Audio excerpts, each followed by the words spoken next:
Ah, the classroom of yesteryear. Let's take a minute to look at this image. You see the students independently working at their desks arranged in rows, while the instructor stands near the front of the room near the chalkboard. Now for the classroom of today. How many of you have had a classroom that looks more like this recently? I know as a professor in higher ed, my classroom looks more like this photo than the previous one. Over the course of several semesters, I have noted students doing exactly what this picture is depicting, taking pictures of the slide as I present it on their smartphone, even though I post the PowerPoint file for them on our learning management system. And I found this quite baffling the first time it happened. Why would students opt to take a picture of each slide as I'm presenting it when I have that file posted for them? The answer I came up with was that students are so inherently attached to their devices that they're not open to other methods of obtaining information. Students are attached to their devices for good reason. The average college student owns 2.7 devices, according to an Information Week poll. So students are constantly surrounded by smartphones, tablets, and laptops. These students are exhibiting a movement in education known as Bring Your Own Device, or BYOD. They are choosing to use their own devices rather than relying on school-owned devices. Students using Bring Your Own Device or Bring Your Own Technology can have many benefits. Students are able to work in an environment and with a technology that they're already familiar with. And it can allow the instructor to have that device take care of the rote and factual learning while they can focus on teaching critical thinking skills and more meaningful information. But BYOD is not without its own issues. How many of you have dealt with a situation similar to this? All right. And while we may laugh at this quote, this is something that happens every day in classrooms where students are using smartphones.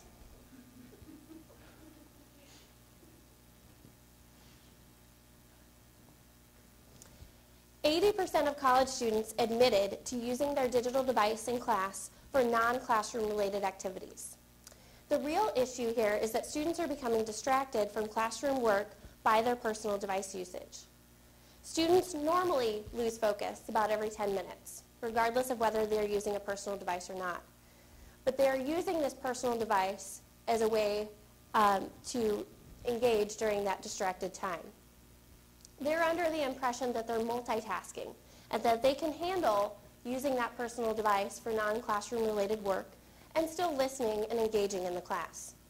But this multitasking can actually be a division of attention and can be imperative or can impair cognitive learning. So what are we to do? Well, we have to expect that students are going to use personal devices in the classroom. And we shouldn't limit their technology usage. Rather, we should adjust our teaching to meet the needs of expanding technology. So how do we as educators make better use of personal devices in the classroom? Well, there are several ways in which we can leverage these devices for learning. And I'm going to go through several methods here in which those personal devices can be used to supplement and aid learning. One of the first ways in which students can utilize personal devices in the classroom is for note-taking and recording. Now, there are several programs out there that allow students to enhance their note-taking capabilities. Students can also utilize the audio or video recording function on their smartphones or tablets and be able to capture the lecture that way. Mobile learning apps are something that can be used during class or as a supplement outside of the class time.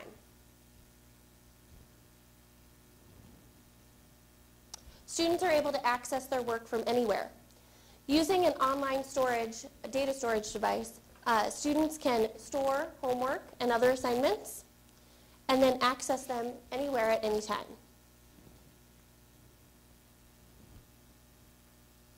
One of my favorites here, students are able to give instant feedback. Instructors can use polling systems in class And this can be a good indication of whether students are actually comprehending the information or if there's areas that you may need to go back and refocus on.